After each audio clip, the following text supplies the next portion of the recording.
Hey Amish, welcome to the show. Hey, thanks for having me.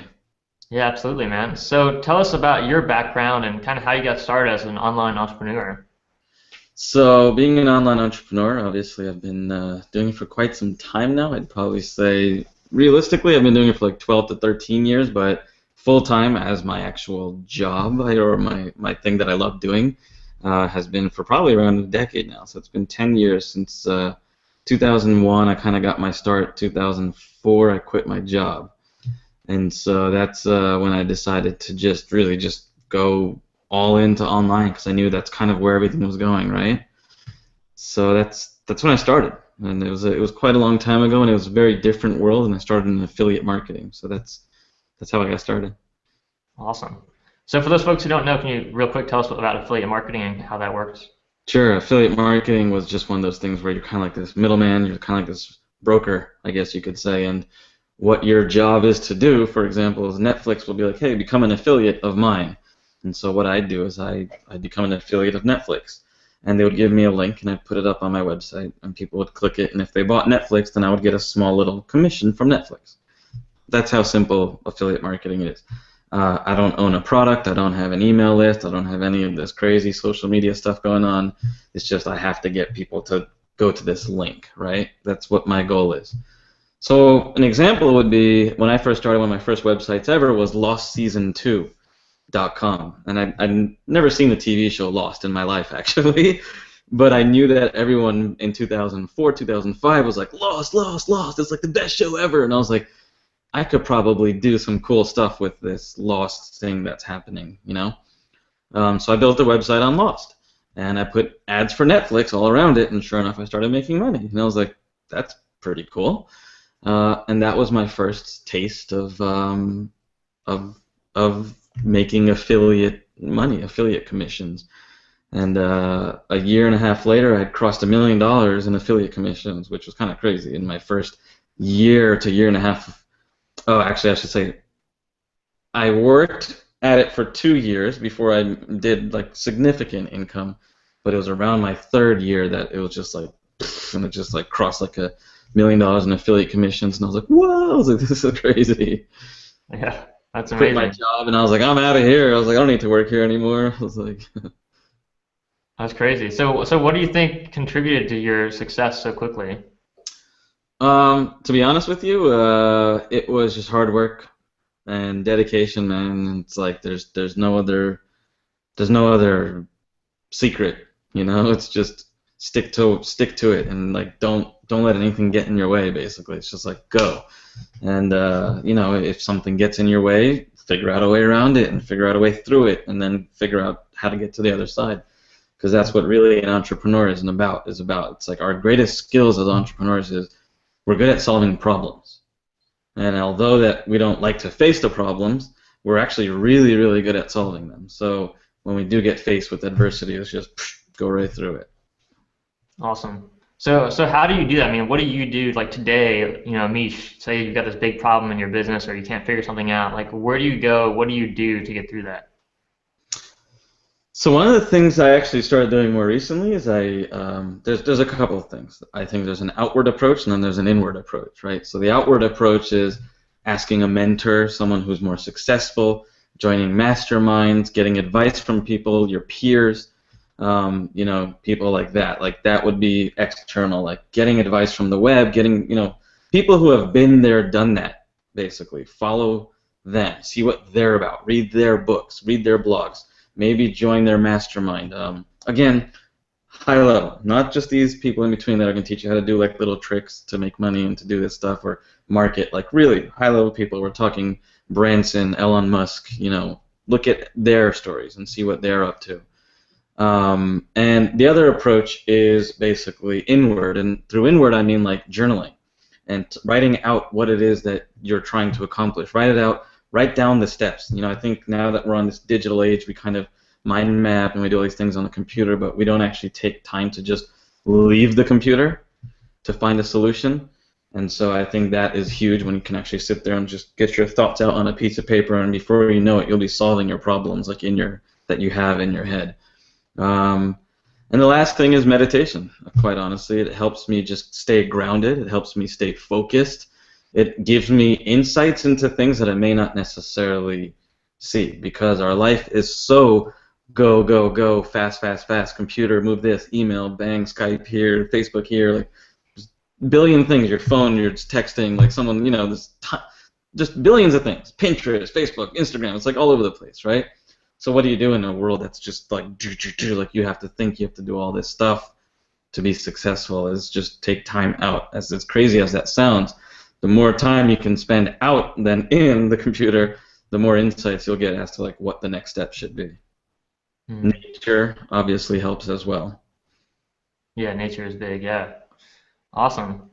I mean, it's And water. awesome to hear you say this stuff, and it's almost like so simplistic. It's like, yeah, maybe you make millions of dollars a year online, and the answer is, go meditate and maybe find a mentor and check out what Elon Musk is doing and work hard, which is kind of like what everyone says, right? But you're right. I mean, it's really the truth. It's like there's no shortcut, there's no secret path, and it's like, No. sometimes you find yourself in the right place at the right time. Like I know you had an app company, and when apps were just taking off, and like if you position yourself in a market that's booming, you're going to do pretty well as long as you can stay alive. But Absolutely. there's success isn't complicated. It's not like this crazy thing that is so hard to figure out.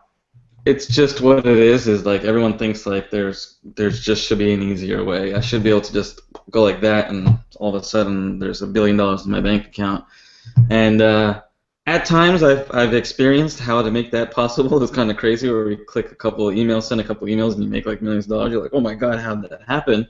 But I didn't do that overnight. It wasn't one of those things that just happened like this. It was like just hard work and dedication and just really just working at it. I mean, there is no secret. It's just take care of your body, take care of yourself, keep your mind sharp, and go do it. Whatever it is your goal is, like go and do it. I always say like work backwards. It's like, what is it that you want to create? What is it that you want to achieve? And then write down the actual steps that you're going to take to get there, and make a plan and then follow the plan and do it. And if the plan doesn't work as you thought it would, we'll create a little detour and continue back on that plan. And I think a lot of us just don't want to go through that. And that's really what it's about. Yeah, that's a great point. I mean, I've got courses on teaching authors how to publish and marketing, and I know you've taught entrepreneurs how to succeed. What is your experience with the difference between students who go through everything and just don't apply it, and those who do? Have you noticed any things that really stand out? The people who don't apply it, yeah. I mean, from what I've seen, I've had thousands of students, across the last decade. And I've seen one thing that is common is the ones that don't apply it are the ones that complain the most, are the ones that request their money back, if they want their money back. It's the ones that make up excuses of why they don't want to do something. So it's like, I can't. This PDF should be on the left-hand side instead of the right-hand side, and that's why I can't continue. And you're just like, what? Like, just use the information and implement it. It has nothing to do with how it's set up or any of that stuff. So there are interesting things that will happen, and you can kind of almost say that people that don't implement will never succeed in the entrepreneurial space. They may succeed in something else in life. I'm not saying that they won't, but being an online entrepreneur, being an author, being anything that it is that you want to be, you have to put yourself into it. You can't expect it to happen around you. And that's like the biggest thing. It's like implement it, learn from it. Everything is a learning lesson in life. So as you start implementing, start receiving the knowledge or the education that it's giving you, right? That's how things work in life. Absolutely. Yeah, I mean, it's like there's no substitute for experience. I mean, there really isn't. You can take every course and read every book in the world, but until you actually get out there and create a product or a book and start, giving it to customers and seeing what they think and getting feedback, Value. yeah, you're never really going to understand, like, how do you get to the next level? We produce documentaries, we write blog posts, we drive a lot of traffic, and the reason why we're able to do that is because we give so much. And so it's about giving, it's about value. How much of your stuff can you put out there? And just give it away. And the more value you can provide to people, the more value you can provide to the audience, well then, the more you're going to get. It's like that law, it's like the more you give, the more you get. Absolutely. So what do you do in your business to consistently like implement that? Like how do you actually give stuff out and what like specifically how are you doing that? Sorry, what was that? Just missed So that. like how are you giving out free content or free information or just value? Like how are you adding value with your movies, with your blog Sure. posts, all the stuff you're doing? So we do a lot of in our world we do a lot of research. So we'll actually dig into some of the deeper concepts of like ancient civilizations or meditation in one of our products, or yoga, or one of them is around astrology and ancient astrology and using that. The other product is around binaural beats and frequencies that can help heal you. We will write blog posts. We will do interviews with people. We shoot these movies that are like 40. The first documentary is like 42 minutes or something like that, and cost a lot of money to put that up. But then we made it free. And so why do we make it free? Well, because it's about spreading a certain message, and then once you give that message for free and you give that much value, people will automatically be attracted to what you're offering because you've done that, because you've given so much. Our documentary has like 500,000 views on it. It's only been out on YouTube for like 6 months, so it's gaining momentum. Our fan page has grown to like almost 200,000 people in the last year and a half. So that's just the documentary, and then we have this other thing where we just give so much content through video, through audio, through ebooks, through PDFs that you can download. I mean, there's so many ways to distribute information online. It's just like, get out there and do it. Absolutely. To me, it's like this difference between like some guy who's like, sitting in his room researching stuff and figuring it out and just keeps it all to himself. And then the guy who like, finds some really cool information, like you said, with the interviews and with experts and things like that. And you say, hey, here's some amazing information. Let me go share this with the world. And it's like a totally different mindset, but it's that mindset that's going to make you successful. Absolutely. Awesome. So how are you, what are some of the biggest traffic sources for you guys right now? Because I know, you can't really make money online without the traffic. So how are you doing that? So traffic is one of the subjects that it's interesting. We do Facebook ads, Google ads, and retargeting. So we also do a little bit of retargeting through AdRoll and Perfect Audience, and then we'll buy native ads through various sources as well. So those are kind of like the big, what everyone's talking about, I guess. And some of the native ads are just something that we've been experimenting with, Taboola, Outbrain, things like that. Gotcha. So for those who don't understand, what are native ads? Can you explain that?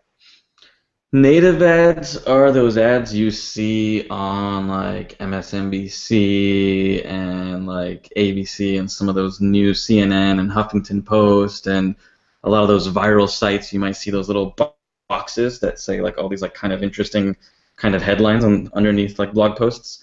Those are native ads basically. And some of them are like kind of provocative, kind of like statements and like or funny statements or something. You're like, wait, what is that? And you want to click it, and it has like a weird picture or something associated with it. That's the easiest way to recognize them. Sometimes they don't fit in like that. Sometimes they actually look differently, but it's the same company that's serving the ad. So that's the best way to identify a native ad, and then there's different ways that you can advertise them. Yeah, it's funny. You look at like the news sites and you see like 7 celebrity secrets for weight loss or whatever, and that's like it looks like an article, but it's really an ad. Yeah. So is most of your traffic through paid traffic then? I mean, or are you doing like free traffic sources as well? Most of it is paid. Yeah, we do get some free traffic from like iTunes and Google Play and some of the mobile sources. Through just publishing content, like podcasts and magazines and books, and it's not a significantly crazy amount, but you can get, like I said, the more content you produce, our blog posts, for example, I'm sure they're living, breathing somewhere in Google, and someone types something, someone's going to find it. There's like 100,000 new searches that are found by Google every single day, or something ridiculous like that have never been searched for in previous time, basically. Think about that. So now that was like 2-3 years ago. So now it's probably like 1 million new searches a day. So if you think about that, people are constantly looking for new stuff. So if you're constantly putting out the stuff, there's probably someone that's looking for it as well. So blog posts, YouTube videos, that's all free traffic. The more you do with content distribution and different forms of content, video, audio, written, all of that stuff, blog posts, books, all of that, the more free traffic you're going to create. Social media, putting good posts, keeping your people engaged, having them like your posts, all that stuff it's not necessary because you could just go the paid traffic route and just skip all that stuff. But if you want to, let's just say something happens with the traffic source, disappears tomorrow, your account gets banned, which happens quite often, or something happens, then you want to have a backup. Absolutely. Affiliate partners, like JV partners and things like that, it's all crucial to your business. Yeah. So I know some people kind of have this excuse that, oh, I don't like Facebook or I don't like Twitter, or there's one thing out of this whole array of traffic sources you could use that people don't like, and so they'll say, oh, well, that's kind of an excuse not to start, or maybe they just only do one thing. So what is your kind of opinion on whether you should focus on like one main strategy for marketing, or whether you should be trying everything?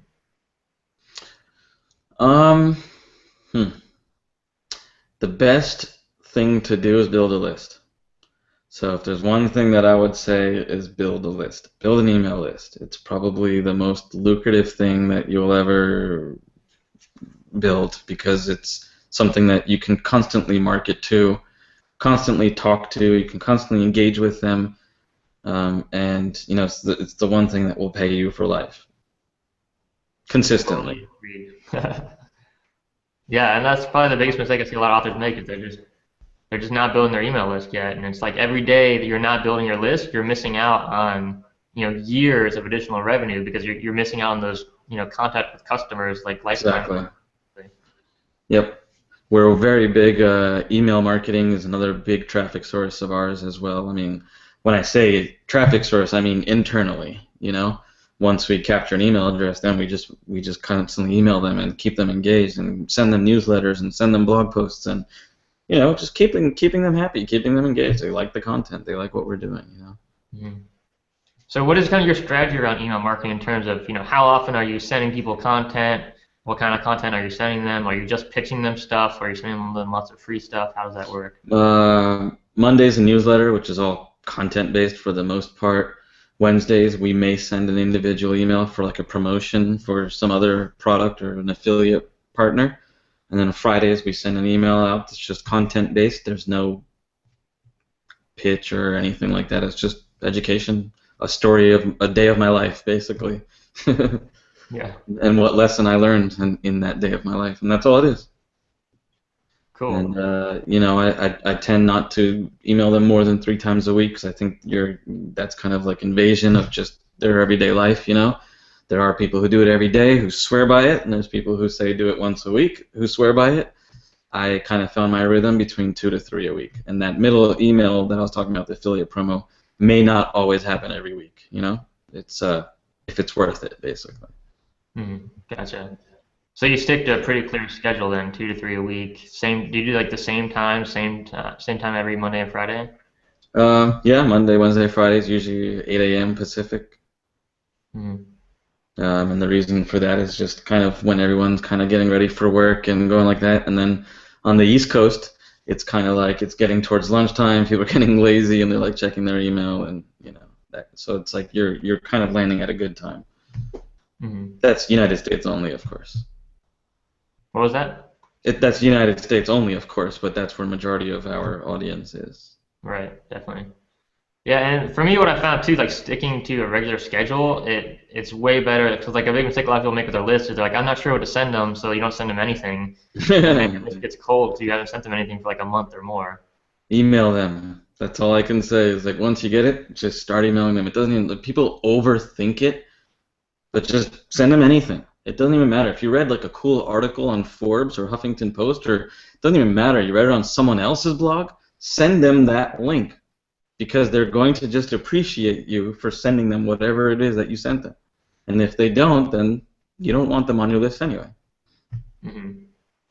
Yeah, that's a great point. I mean, because it can be really easy to get discouraged with like, maybe only 20% of your people open your emails. Maybe you get a couple spam complaints, you get people unsubscribing, and a You're lot of never like going to be in able to marketing, get you think, oh people. well, that's a bad because I must have made a mistake. If I was to show you my screen, every single email gets unsubscribed. I mean, you Yeah. can't do anything about it. It's a part of life. I know that every single time I send an email, depending on what list it is, I'll lose between 20 to 250 people right there per email that I send out. And you have to live with it. And that's why getting new leads into the system is just as important because as you email them, you're losing people. You better be making up for that. And so, it's important. It's important to keep that flow. Absolutely. So how do you keep the creative flow going in your life? I mean, how do you keep coming up with new stuff every week? Um, uh, and in what do you mean, like new stuff?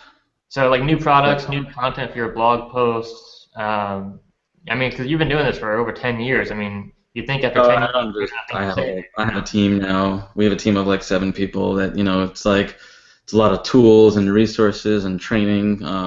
We know where the right places are to look for content. Maybe there's something that's trending. We'll find that topic and then we'll post it on our social media or on our. We'll create a blog post about it or something. And so it's about really finding out what your audience is interested in. What are they interested in? What do they like? What are they reading? Where are they hanging out? And then talking to them. It's as simple as that. Telling them, giving them the information that they want, and then making them see it.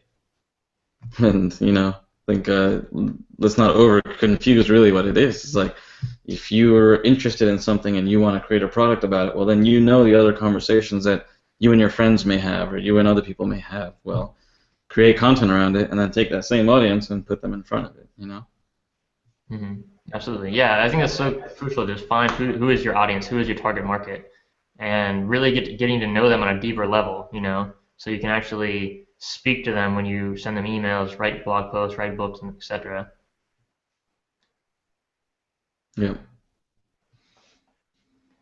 Awesome, man. So, tell us about, what your company right now, Deep Origins, 'cause I know you're doing some really cool things over there, and it's kind of an interesting business to me, given your past and what you've worked on it. It doesn't seem like, the next billion-dollar idea on the face of it, but, it actually could be. So tell us about that.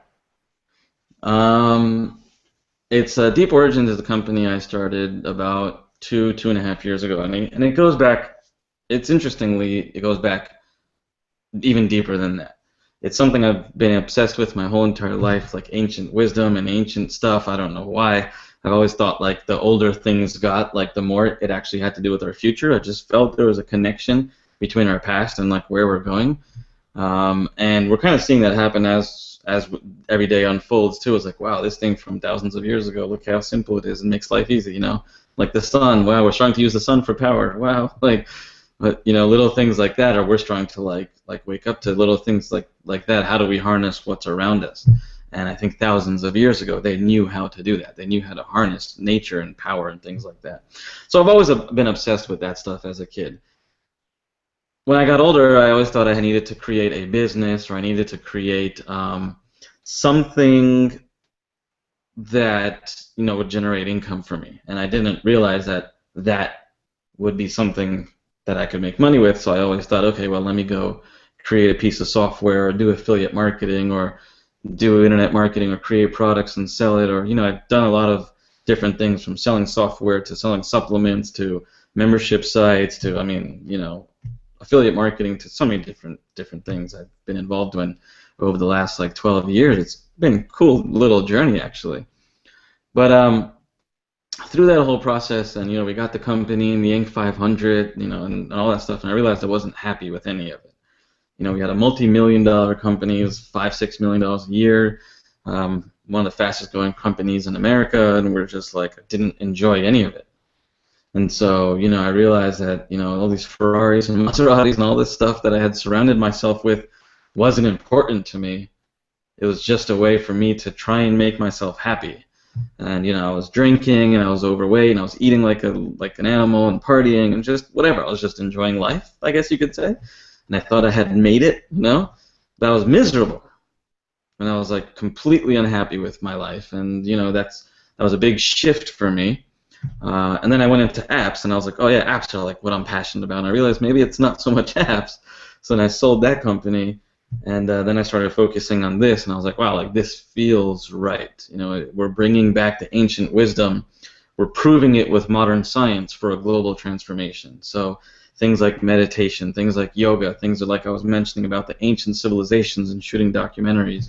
We have another documentary that's coming out about Ayurveda, which is an ancient healing science that could quite literally prove to be more intelligent than modern science in some aspects of disease and pharmacology and pharmacy and pharmaceutical drugs and things like that. So we're just starting to discover that some of these things from thousands of years ago was like spot on, and what we're doing now actually may not be the best path.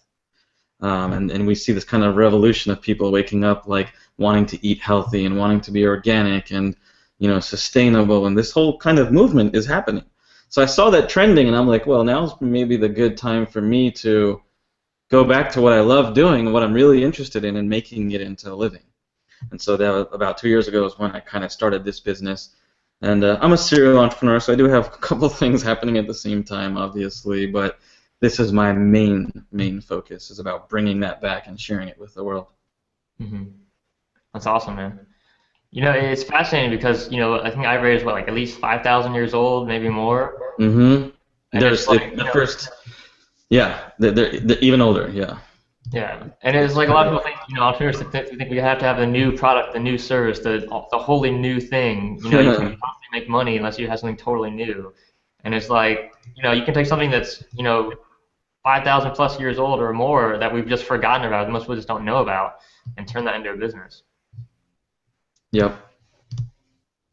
Yeah, so I don't know how you feel about this, but for me, like I feel like business is very interlinked with like kind of the nonprofit world and like making a difference, you know, because like what you're really doing for people is you're changing their lives, you know, teaching them about meditation and Ayurveda and yoga and all these things to improve their health that, you know, people knew 5,000 years ago, but we've forgotten.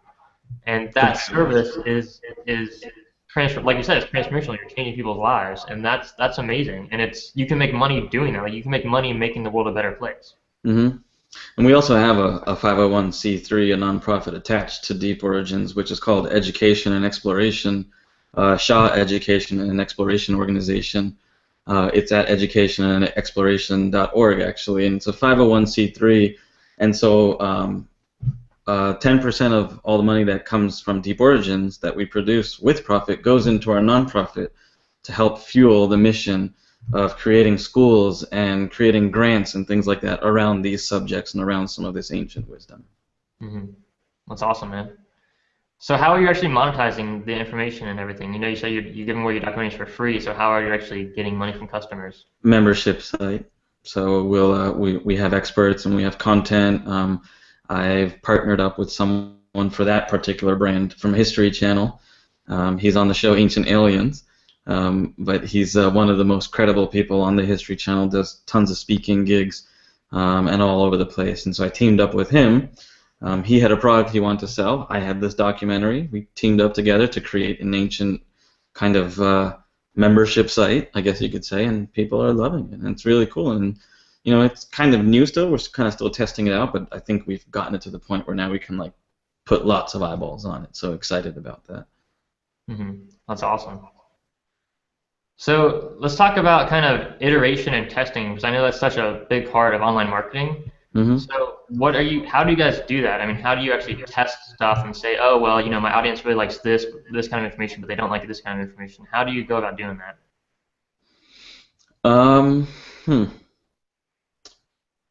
That's more than just one way to look at it, I guess.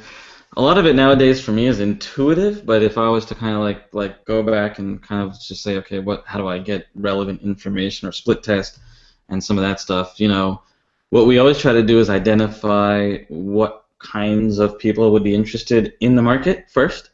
So like, you know, maybe there's 2 or 3 different kinds of people who may be interested in your product or service or information, and identify that person. What do they read? Where do they hang out? What are their problems in their life? What are they facing? Why would they want to read your information? and do that with all three. And then to split test it, we use various tools like Google Analytics, Google Webmaster Tools for split testing some of the things, Kissmetrics for tracking some of that. Optimizely is also a great split tester as well. So there's various different tools, I guess you could say, online tools that we use to test what message is going to work on our audience and which one is going to perform the best for us, and how to actually get that audience and get them to your message. Mm-hmm. Gotcha. So can you give us kind of more detail on like who is your audience or your target market, and kind of what is the demographic profile that you've built, and how can people model that? Sure. I have this whole entire sheet. It's called like the customer avatar sheet. And so the customer avatar sheet is basically, you could probably Google it and you'll probably find it. And it goes through basically step by step like what you need to do to identify your avatar, basically, or your person that you're going to be targeting. For Project Yourself, it's mostly women. Because it's around meditation and yoga and a little bit of spirituality, so it's mostly women, because that is the majority of the market. It's dominated by women, so it's women 30-ish plus that are interested in the content that we produce, that are interested in the product, that are interested in what we're actually doing. For ancient explorers, it's men interested in ancient archaeology, interested in ancient alien type of stuff, ancient mysteries, why the pyramids were built, Machu Picchu, some of that ancient mystery stuff. So it's mostly male dominated.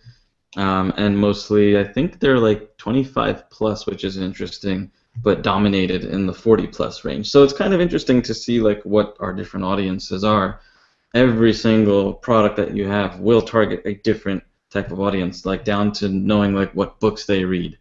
I know for a fact that in Project Yourself, a lot of the market may be interested in like Deepak Chopra or like Wayne Dyer or some of those types of people. So identifying who they are is important. Mm-hmm. Absolutely. Yeah, who they are and what they like. And one thing that you also said is really powerful is what problem, which I think is a really important question a lot of people don't ask about the customer, which is so important to ask, because if you don't understand the problems that they're having, you don't understand what drives them. Because when people stay awake late at night, they're not thinking about normally how awesome their life is. They're thinking about what problems they have that they need to solve. Yep. Awesome, man. Well, Amish, you shared a wealth of wisdom with us today on the show. I really appreciate it, man. Before you go, can you give us one solid tip or actionable piece of advice that people should use, especially authors, content creators, should use to build their business online? One tip that they would use to build their business online for an author? Okay, so yeah, one of the best things I can offer an author, I know that one of the biggest issues as an author is getting eyeballs on your book, getting people to download your book, getting people to read your book and actually know about your book. So understand what it means to create an online offer, sales funnel, and drive traffic to your email list. So again, going back to the email list, for authors especially, if you can build an email list, you will be very successful because you can consistently talk to them, and you're an author, so you can write. So why not just write to them every day, and then you can create programs and things out of that. Mm-hmm. Awesome. Awesome, Amish. Thanks for sharing. So Cool. where can people find out more about you and what you're up to? Sure. So my company is Deep Origins. It's deeporigins.com. My personal website is amish-shah.com. So not the word hyphen, but the dash. So it's amish-shah.com. And our various products are listed on those two websites, so you kind of see our, Project Yourself, Ancient Explorers, Conscious Calendar, some of our other brands and products that we and sites that we own. Awesome. Thanks so much, Amish. Appreciate it. Cool. All right, definitely.